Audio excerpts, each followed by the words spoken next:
Hey, Emmy, how's it going?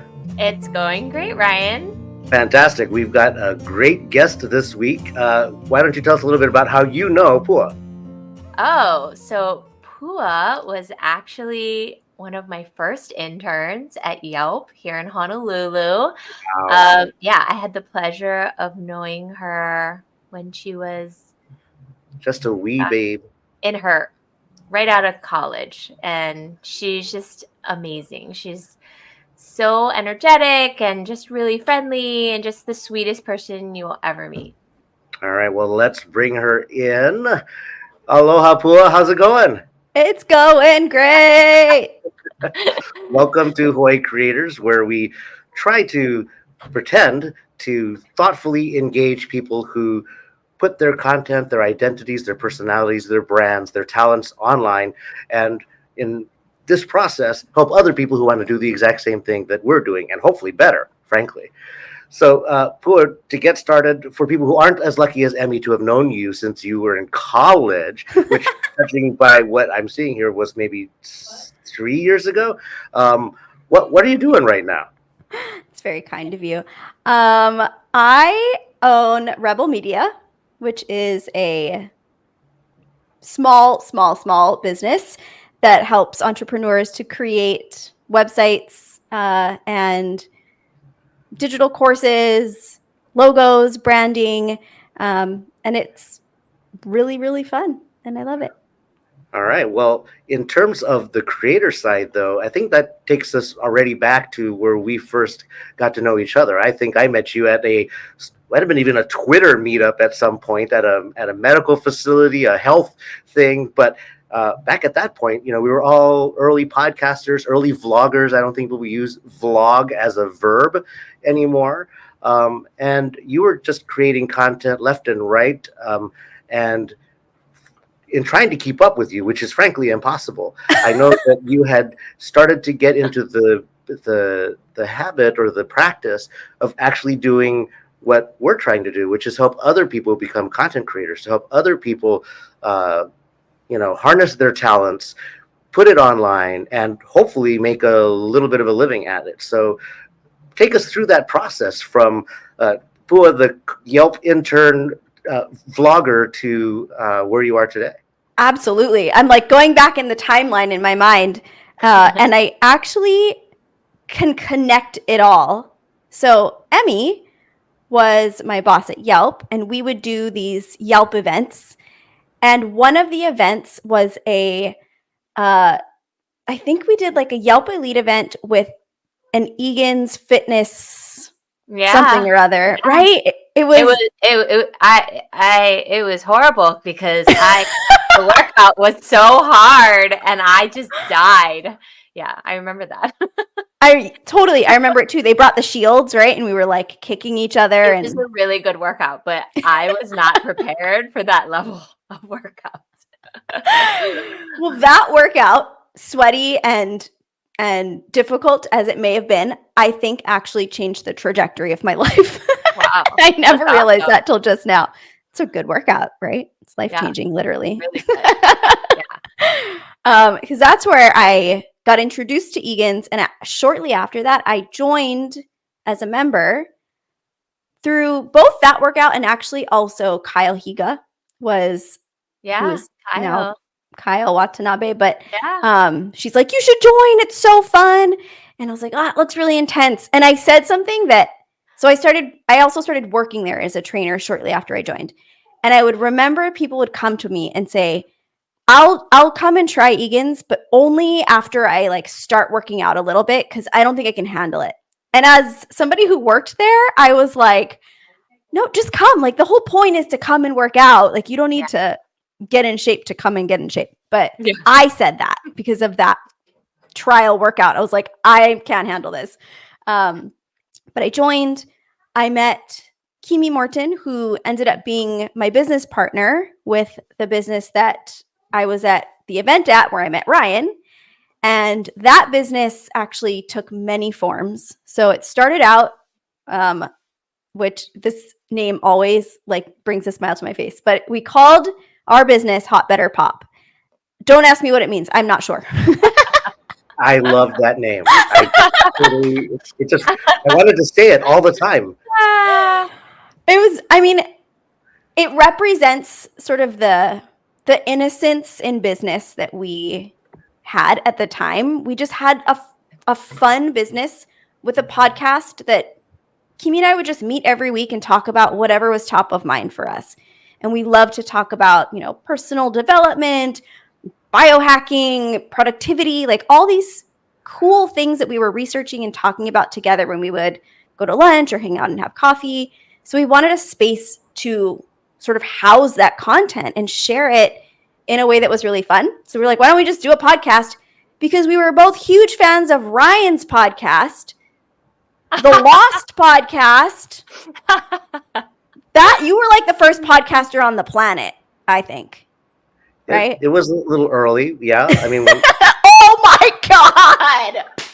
Okay. So better pop on screen here. Leave for this the up because audio. I have to tell you about this. Okay. This is why I do what I do today. Still, we didn't know who we were. We didn't know what we did. We just had a great time. That's cool. And yet it was difficult for people to understand what we did. We were like, well, we're going to make money selling something to someone somehow. Yeah. Right? And we had this logo created by an agency, and we also had a website created by an agency. And we were like, we don't sell popcorn. Like, is this the best you can come up with? And we were so disappointed in this, but we kind of went with it because it was fun and we could have like props, and we talked ourselves into loving it. And the website they created for us was also terrible. It was $8,000 and we hated it. Oh and then my gosh. they ghosted. And I was like, from here on out, we now know the power of alignment, the power of understanding who you are, what you do, who you serve. And without that, we blamed them because we didn't know any better. Just the way some people have blamed me for their lack of clarity and their lack of alignment. But we eventually understood that the reason why we were so disappointed was we couldn't articulate that because we didn't know. Yeah. So long story short, that business quickly became a coaching business where we would help business owners get alignment and figure out all of those things that allowed them to move forward in their business. Because without all that, you just can't do it. People won't understand. You can't attract your clients. So that's the evolution of the businesses that Kimi and Pua had. So in 2020, we dissolved the business. Kimi started doing coaching on her own. I continued to do web design and digital media. And essentially, I created a business so that the people that were coming to me that said, do you still build websites? And I would say, I can. I don't really have any, I didn't know who I was. I didn't know what I was going to do. COVID was like making everybody stay at home. And I quickly realized that anybody that wasn't online needed to get online fast or their business was going to fall apart because everybody was staying home. So I launched Pua Lena Digital Design because I didn't know any other name in 2020. And it kind of exploded in my face. Like more and more people realized they needed websites, they needed e-commerce, they needed to get their messages out in ways that weren't brick and mortar, or the things that they were doing before weren't working anymore. We were helping people do online events. So it was wild.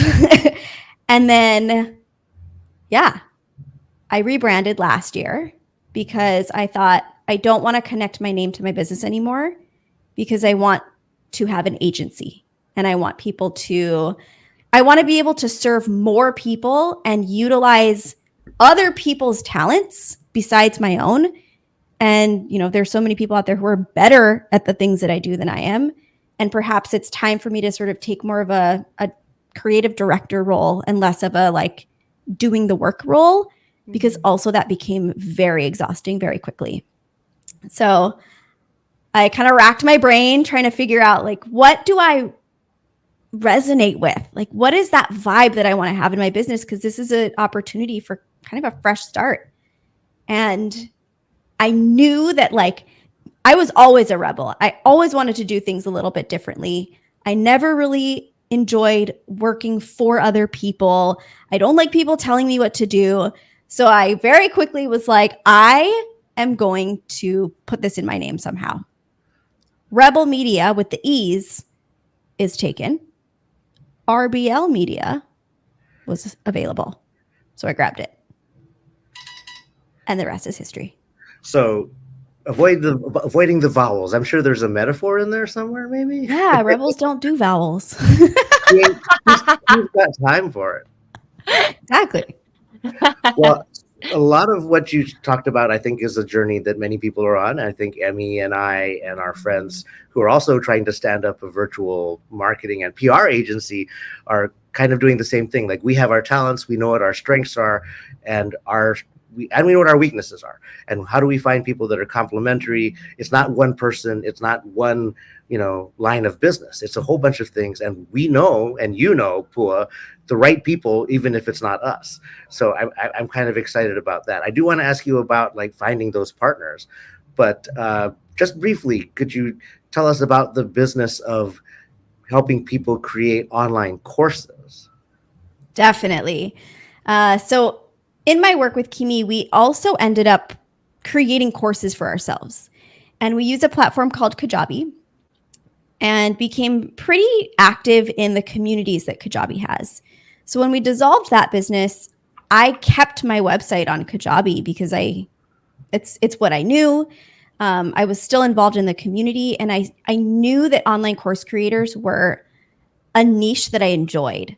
They're just cool people, like people who can teach what they know and have the desire to pass on their knowledge. I think that that's a really special quality. And I found that working with course creators was just really fun. So there it is.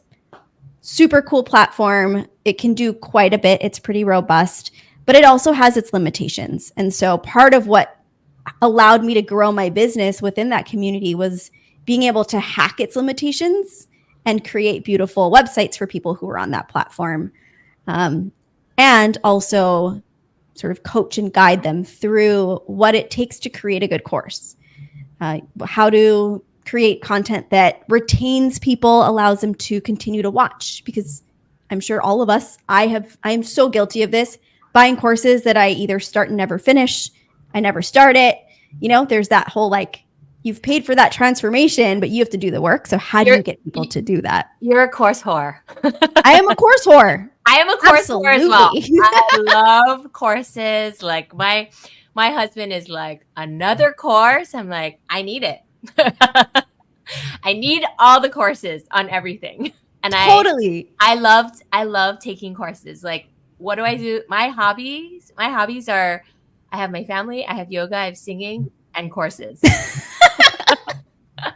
We're going to get Ryan a course by the end of this. I'd like to think that I think I'm one of those people who think I'm a course whore. Like, I'm even worse. I'm a wannabe. Not like us. Not like us. You and I are like another level. Like, we have a I signed up for master class, and then I don't have time to watch master class. I have yeah. Oh, and then I have a PhD in being a course whore, and then I have a secondary PhD in YouTube University now. Oh, yes. There are a lot of advanced degrees in YouTube lately. I'm not sure it's necessarily the best thing for the world. I think it's a better investment than standard college now, though. Have to say. Last question, Pua, about the courses thing. But is a component of that it could also, once you've recorded and created a course, doesn't it just work for you? You don't have to be live all the time. I mean, that's kind of attractive, almost like a passive income kind of thing. 1000%. It is like, do you want to get in the weeds of this a little bit? Because it is so fun and geeky. I think people would be curious how to create courses, although they should take your course, obviously. Yeah. I mean, that'd be great. I should finish my course, which is the other thing I coach people on, is like how to finish your courses. So do as I say, not as I do. The real right there. Yeah. The real. That is totally. I have mad respect for that one. I like that. That's being a rebel. That's being a rebel. Exactly, right? Like, just don't tell me what to do. I'll tell you what to do. Exactly. And That's why I need a coach. So courses are so cool because that is content that works for you in every aspect of a digital business.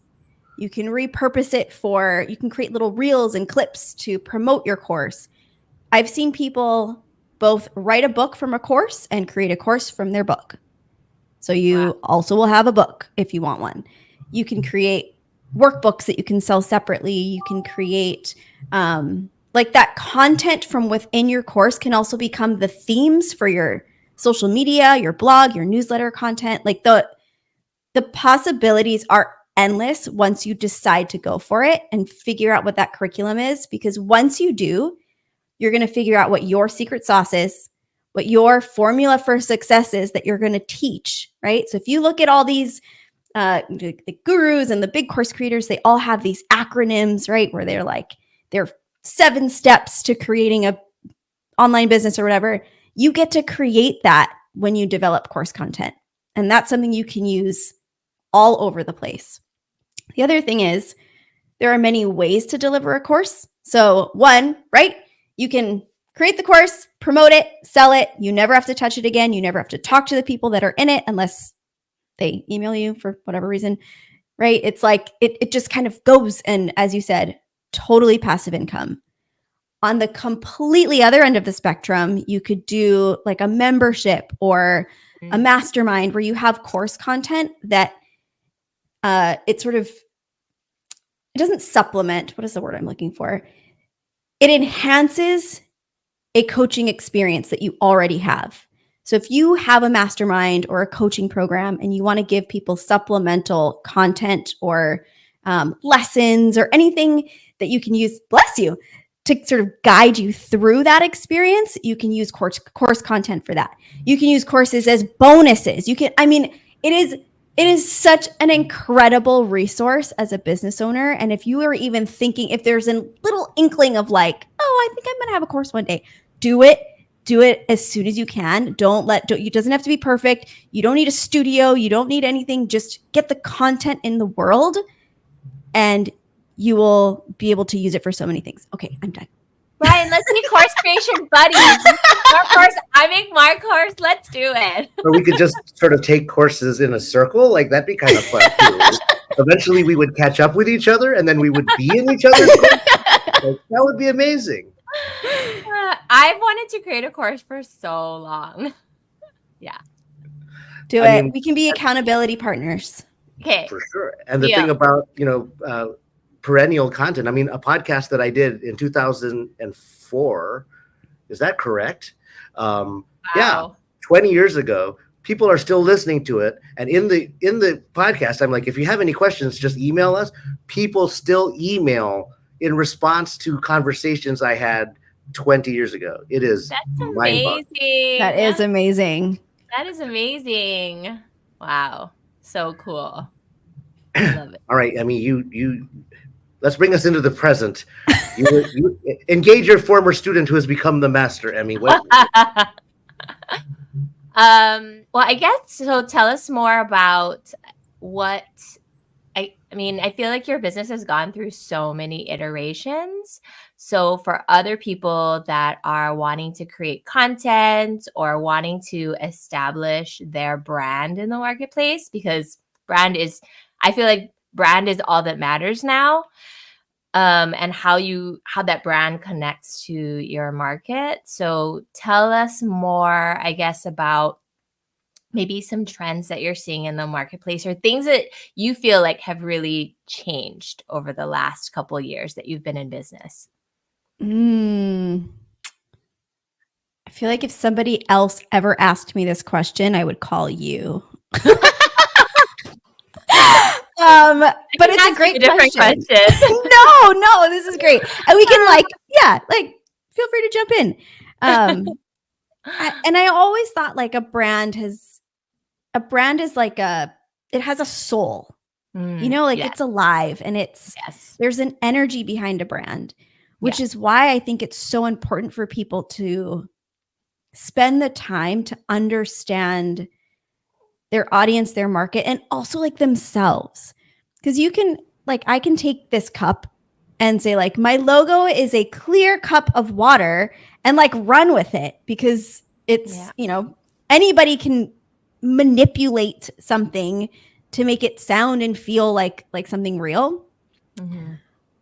But I think even in this era of filters and like content that you don't know is real, if AI wrote it, if you even think the word bot might be outdated, but I'm going to say it anyway. If it's a bot, there's an energy behind something that is created to make an impact from human to human. There's an energy behind something that's created to provide a specific service. And I always use the word heart-led entrepreneur because those are the people that I want to work with. That's and very on brand for you. Oh, thank you. And like, I don't know, people can create. I just, in this YouTube world that I've been learning so much about recently, there are people who are creating channels that hit 1 million views in like a matter of days with completely 100% AI created content. Wow. And it's like, cool. If that's your goal to get 1 million views, good on you. Like go for it. I tend to be more attracted to the people whose goals are to help other people in whatever way their superpower allows them to do that. And so back to the question, I think trends actually are moving back to human when it comes to the entrepreneurial space. Sometimes with the help of AI, which sort of complicates that question a little bit. And I think AI can be a wonderful, wonderful tool for sparking creativity, for, like ChatGPT is a great starting point for writing copy, but don't copy and paste it because you can tell that it's written by a robot, So yeah, I think weaving some humanness into things like branding and copy and digital design is a trend that I want to see. Maybe I'm projecting my own desires into this answer, but I mean, I agree with you 1,000%. I feel like now with the way social media is and how we are just always being inundated constantly by messaging and images, but we're also all online all the time, like more than ever now. I feel like brand is so important because you literally have a millisecond to catch someone's attention, and whether you retain that attention, it is related to your brand. And when someone is wanting to hire you for something, whether it's a job or whether it's a B2B, a client type of service, people are always cross-checking. I mean, and when I go to, businesses and they don't have that digital footprint that I'm looking for, that's definitely a problem. So I feel like I come across so many small businesses now that could benefit so greatly from, I think, what you offer, which is a solidified brand. It also sounds like something a former Yelp community manager would say, but I know, you have to have a presence. I just want good food. That's true too. That's true too. But I don't even care about the service. Just give me the food. I used to work in real estate, and a lot of people say the agent is going to go away because people are all using Zillow and doing their own research. But really, at a certain point, when you need help, you're going to look for a personal connection. You're going to look not just for a guy who's smart or a gal who knows the market inside and out, but someone you connect with, someone you vibe with, someone who you think will get you. So, Pua, when we talk about the word brand, I almost kind of cringe because when you get down to something like a personal brand, then it gets a little messy, right? It's like, what I'm selling is me. And so how does that all work in terms of a company or a business? But it comes down to even with a bakery, a lot of people want to know the person behind the bakery. They want to know the story. And I think storytelling is a key part of creating that kind of connection with a brand. And that's where maybe the human element comes from. AI is great. It'll give you a good 300 words that'll fill a web page that nobody's going to read. But when you look for a connection, you're going to look for something a little bit more than that.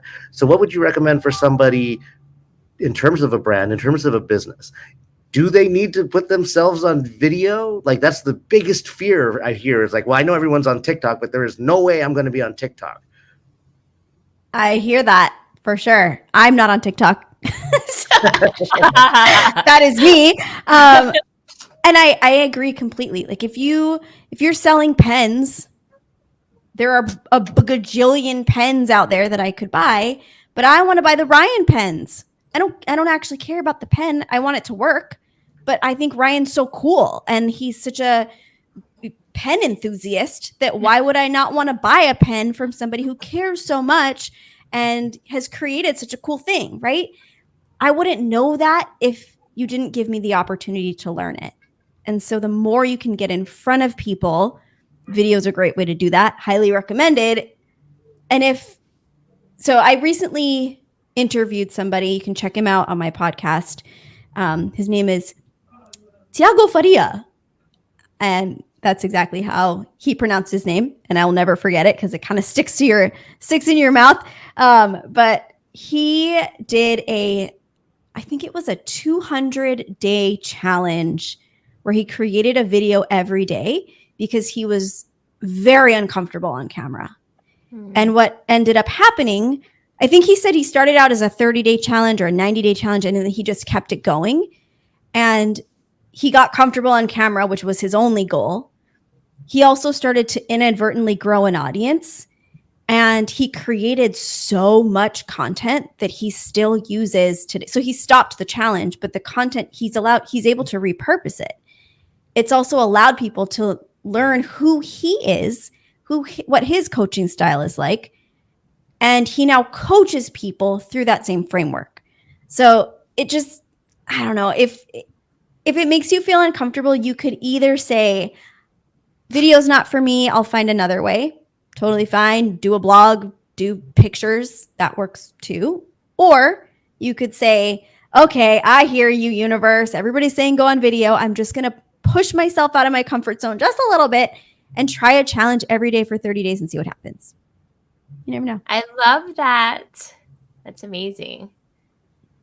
Yay. Yeah. And then through your YouTube channel, so thank you for starting that because it inspired. I was like, I have to start a YouTube channel. I'm like, I've always wanted to have one. And yeah, so thank you for doing that. Like, I think it's super inspiring that you're doing that work. So what have you found that is working for you, and what's been something that's maybe been unexpectedly difficult? I guess so, benefits and negatives, both. Yeah. YouTube is such a black hole. Like there's no end to the amount of advice and guidance and like stuff that people will tell you to do. So what's really funny is for the first 2 weeks, I did an Instagram story every day of like my journey to 1,000 subscribers. And I don't know if you've noticed, but that's stopped. And I plateaued at 34 subscribers, which is exactly where I was the day I stopped doing those videos. So back to your previous question, case in point, like if you don't put yourself out there, people won't know what you're doing. And whether it's asking for followers, asking for people to share, asking for somebody to buy something from you, you have to ask. Ask for what you want. Ask the people, ask your followers, ask your newsletter subscribers, ask the universe, like ask for what you want. And so that is a lesson to me to continue to share about this. But to answer your question, YouTube, I think, is one of those things where you have to decide what your mission is on the platform. Mm-hmm. If you want to create content to help people, create content to help people and just let the platform do its thing. So basically what YouTube does is as you begin creating content, it tests the content for you in front of different audiences based on your titles, based on, who's clicking it, what keywords you have in your description, all of that. So it'll actually put your video in front of different audiences to see where people are clicking on it. And then over time, eventually, I think the algorithm kind of figures out what your niche is and what your market is, and it continues to put it in front of the right people. Yeah. So I have a client who does a video every day, and he's been doing a video Wow. every day for 10 years. That's And he just showed me his. wow. So we were on a call working on his website. And on that call, he shares his screen, and his count was at 999,999. Wait, I don't know what I just said. He would almost hit 200,000 followers. So I got to be like number 200,000 because he wanted the count. Oh, Yeah, it was so cool. And I was like, this is so insane. cool. And he goes, let me show you this. And he pulls up his analytics. And his first year on YouTube, he had 2 followers. Second year, he had 11. Third year, he had 57. And it kind of grew like that so painfully slowly. And then all of a sudden, like while we were on a 45-minute call, he got like something like 7 subscribers. And it just kept growing. And so I feel like YouTube is sort of a consistency game, but also don't let the game get in the way of you creating the content that you need to make the impact that you want to make, which is what I've kind of started. I pulled back on creating so much content all the time just so that I could gain followers and subscribers because I didn't want to play that game anymore. I just want content that matters. Yeah, I agree with that. Yeah. There's one guy I follow on YouTube. He also has a course on YouTubing. But he says that if you are truly serious about YouTube and your goal is to basically become a content creator, he said it's a long game and you need to devote 2 years to it. And your main goal is to just post 1 video a week. But you have to be consistent in feeding that algorithm. And eventually you niche down, right? You find whatever your sweet spot is. But that's what he talks about is you have to devote 2 years. And if you're not willing to do that, then you're not truly serious about YouTube. Totally. I agree with the consistency and doing it scared and to be okay with not knowing what you're doing. I mean, I will periodically accidentally click that first podcast and it is horrible. I mean, actually that was a $7 Radio Shack mic on a Tandy computer that I had decided to use for my podcast, not my main computer because I didn't trust this thing. And it sounded like I was talking into a tin can.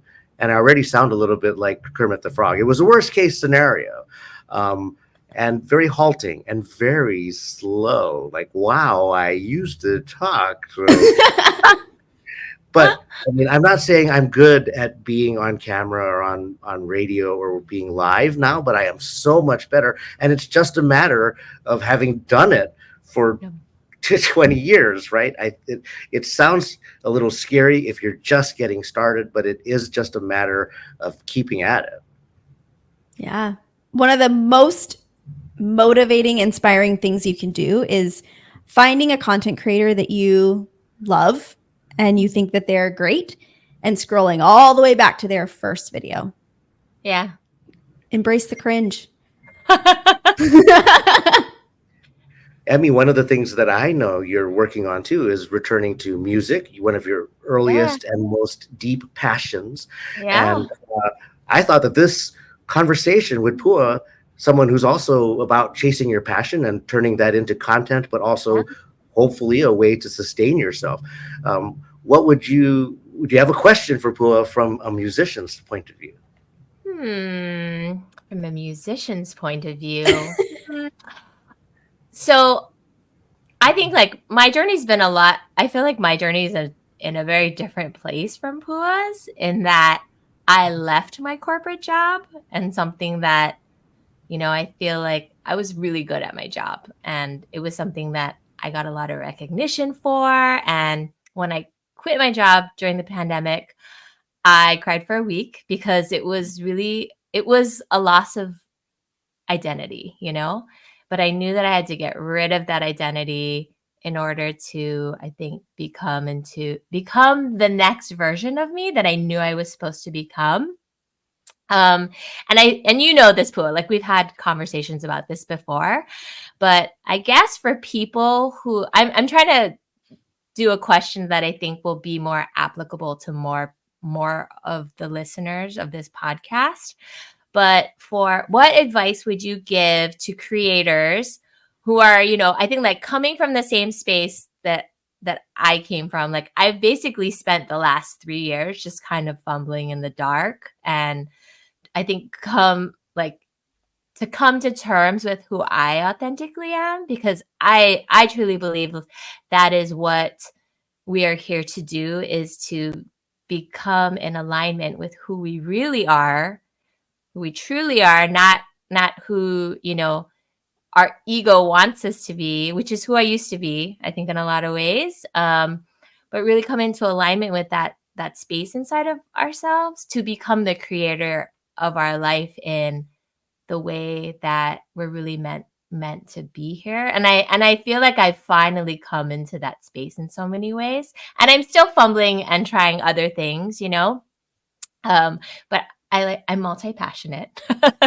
So I know to have a great brand, you really have to niche down, into one solid thing. Like that is the key to great brand, is like, what is that one thing that people want people to know you as, so like for you, it's Pua, the business owner who helps businesses create great brands through websites, logo design. Like when I think about your brand, it's very, right?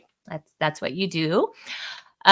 So for people who are multi-passionate, and I feel like that's probably a lot of the people that are listening to this podcast who they're like, I don't really want to pick something, and I want to do all these things. So what advice would you give to creators who are, squirrel,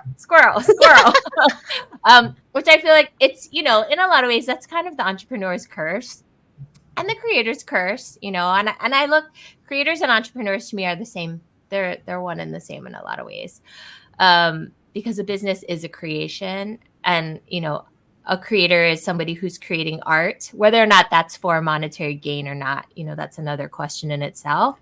But what advice would you give to people who are just like, I just can't decide, I don't want to be all these things? Because I'm sure that's probably the number one thing that you deal with a lot of your clients is, well, I'm a writer, but I'm also a singer, and then I teach weightlifting classes, and I'm a gardener, but like I'm really good at all these different things, but I don't want to pick, So what advice would you give to someone who is all the things, and they are capable of being all the things? Yeah. I would love everyone's take on this. Yeah. I would too. The rebel in me says, do it all. And I really mean that. Like, if you feel like, and I think we all do it all, and it's a matter of figuring out in what capacity do you want to do the thing. So like, I do a lot of things. I have my business where I am a web designer, and that is my identity professionally. And there are things that I love that I will never do professionally for money, because then I don't know. I mean, I probably wouldn't be paid for these things anyway, but if I was offered the opportunity, I don't know if I would go there, right? I dance hula. I do that because I love it. I do that because it fuels a part of my value system that connects me to my culture. I would never make a business out of that. I do jujitsu. I'll never be good enough to make a business out of that, but it's really fun. There are so many facets to life. I like to draw. I'll never sell my artwork just because I don't want to, it's like, but I create logos that I don't draw. I use like programs for, right? And it's like using those skills from the hobbies that you have, or, the discipline that you learn from sports. You're not doing the sport, but you're taking a component of that and you're weaving it into whatever this thing is that you've created and decided to make a life out of and to provide a service out of. And I will say, asking yourself, how can I serve? How can I stay in my joy? How can I provide and create an impact in my community, for individuals, for the spaces that I'm in? And does it make sense to do that in exchange for the energy of money, right? So you can do it all. And I think just figuring out in what capacity do you want to do each of the things, understanding that there is going to be some sort of trade-off, whether it's time, whether it's money, and is that trade-off, does it feel worthwhile to you in this moment? Because the other part of that answer is we evolve as humans. And when we try to do the same thing and, we force ourselves to say, like, I spent 10 years building this thing and I used to love it. I used to love, I'm going to say something right now. I used to love creating websites for people. And that love is starting to sort of fade away, which is part of why I decided to try the agency route, because it allowed me to pull back from the person who was doing all the work, which ended up being really cool. And so allow yourself to feel into those evolutions as well, because when we don't, that's when we feel stuck. That's when we sort of have that feeling of like drudgery and like, what is my life? And, so be who you are in the moment, and then also allow yourself the flexibility to adjust as needed. I love that. That was a beautiful answer. That was Yay! perfect. There's so much in that resonated, and I think it probably, hopefully, with everybody, including the squirrel, right? Like I have 30 hats that I wear, and I've lost track of half of them, but every so often I'll find one under the bed and put it on again. Like, I cannot decide what it is that I'm actually good at, or that was my single unifying passion. The other thing is that there's always what people expect of you, right? And I think that you become known for something, like, oh, you're the guy that makes baskets out of coconut husks, or you're the person that knows how to sing in soprano in French, like, and then everywhere you go, that's just the only thing that people ask you about or think that you can do, and that can get frustrating and stuff. So there's other people's expectations, there's your own variety of interests. One of the things that you said early on that really made me think is like that fear of doing what you love for a living, because then your love becomes your job and your job could suck, right? Like, I am totally afraid that the thing that like makes me happy and excited all day, that once I start to monetize that, I'm going to want to stop it because it's terrible. So I'm not sure if there's a specific answer, especially if it is like, how do you hone down? It's just sort of that Venn diagram that you're looking for between what other people want and will pay for, what you love to do, and what you are good at doing, because I am certainly not good at doing a lot of the things I love to do. And maybe it might be just the exercise of writing all of those things down and seeing if and where things might overlap. Yeah. Emmy, you said everybody. You want to hear from everyone. That includes yourself. Now, you talked about how you've come back around to looking at music as one of the things that you love. But you and I know, Pua and myself, including in the startup scene, know what it's like dealing with a founder, entrepreneur, a creator who is immediately distracted by the last conversation that they had. How do you help wrangle that in? So I have 4 children, and I think like, I feel like life is a season in so many ways, especially when you have children, it's just, I have my youngest is 2.5 right now. So I recognize that in terms of my values, I am in the season of having a small child, so my time is limited. Even though I have several businesses that I've engaged in actively, it's still almost like, just like it's testing. Like, I'm still in a phase of testing to see which one is the one that I want to put my full energy into once my child is in preschool, which will probably be maybe in the next year. Not sure. Depends on if I decide I want to spend $20,000 for someone to watch my child. Yeah. And so, like, I feel like my priority is for sure my family still right now, because that's just the season that I'm in. But I'm hyper entrepreneurial. I have like I'm an achiever, like at the core of me. Like, I'm an achiever, and for me, to not recognize that and be like, oh, I'll just settle down. Like, that's actually, I tried to do that. um, and I'm not happy when I'm that person, you know, but I'm also not happy when I'm going full throttle and I'm just sacrificing everything in order to feed my ambition. And I also recognize that part of me. So I feel like it's definitely a self-awareness game. It's see, I a lot of times I think about like in 5 years, you know, like what do I want my life to look like? And even like to this day, like I write down what my perfect routine is in terms of what how I want to spend my time. You know, like I'm somebody I really value time freedom, location freedom. Like that's like I want experiences for my family. I want travel. I want to not go to meetings. Like the death of me is meetings. I don't care how much you pay me, unless it's with you, Ryan. Anytime.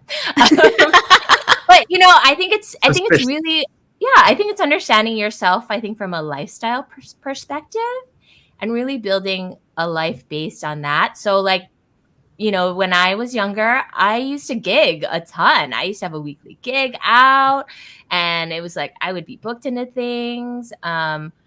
I had a short stint where I was singing for people's engagements, you know, like pop-up engagements. And I would sing one song, get paid money for it.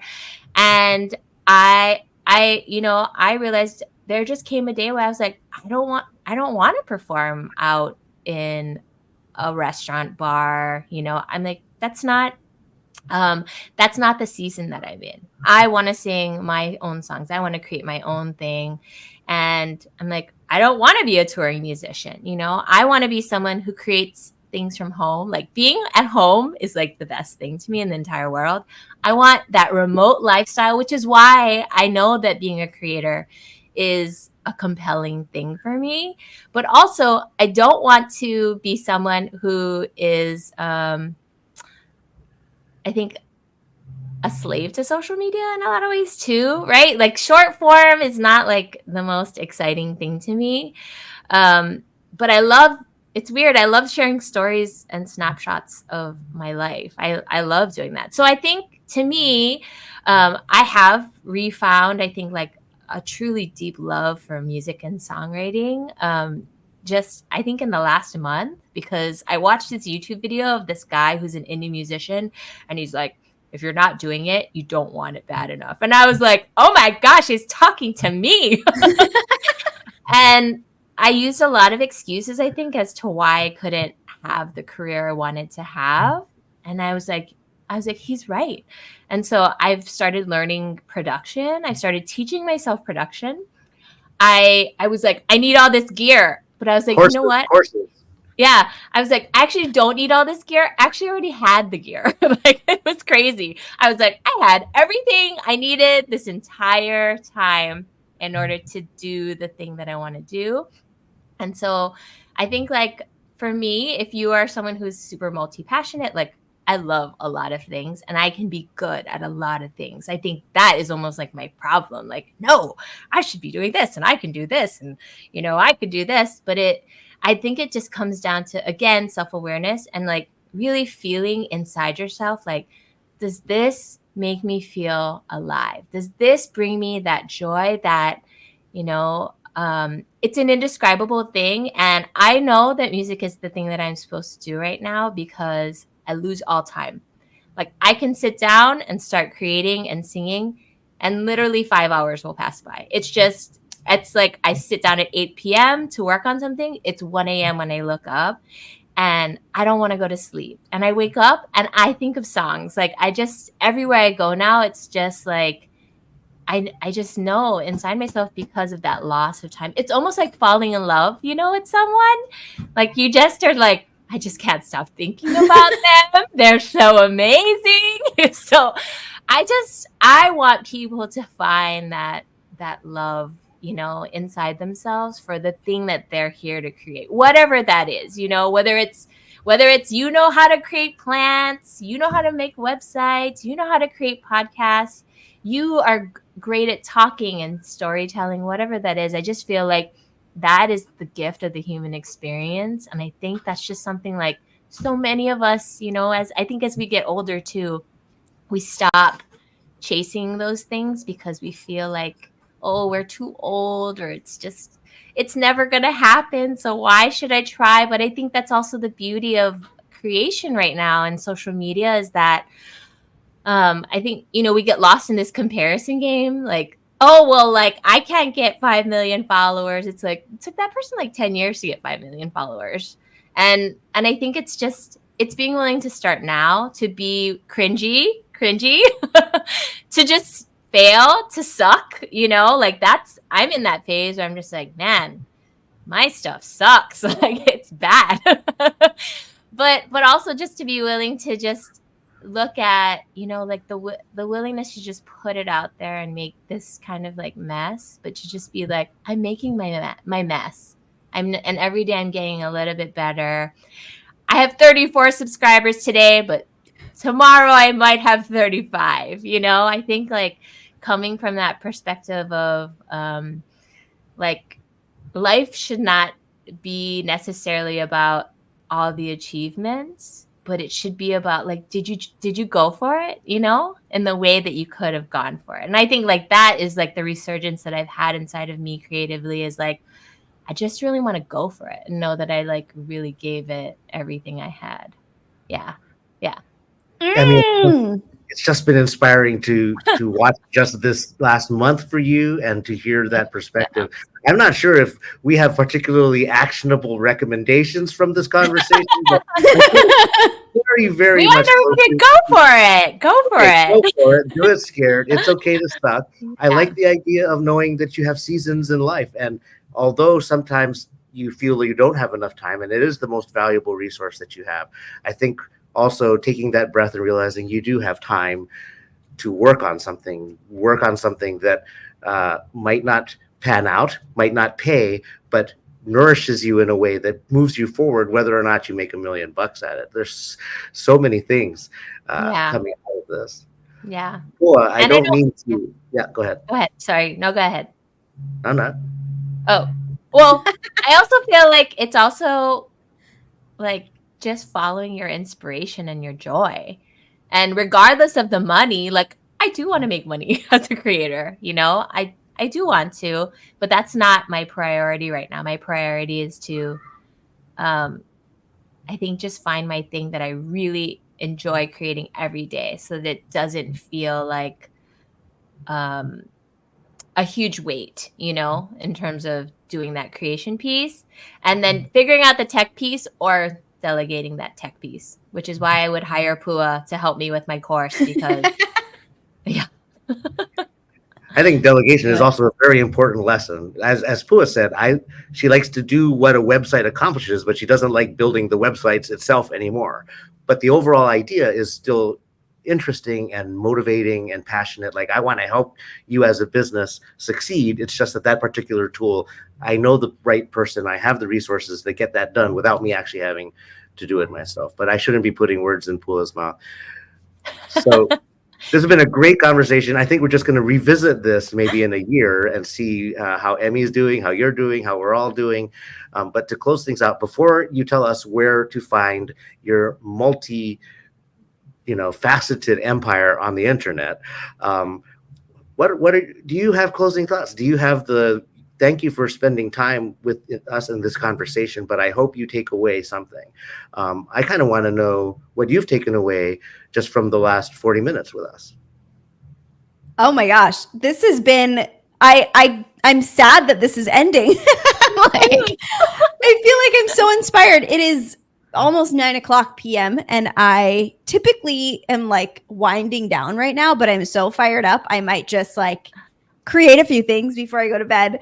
I think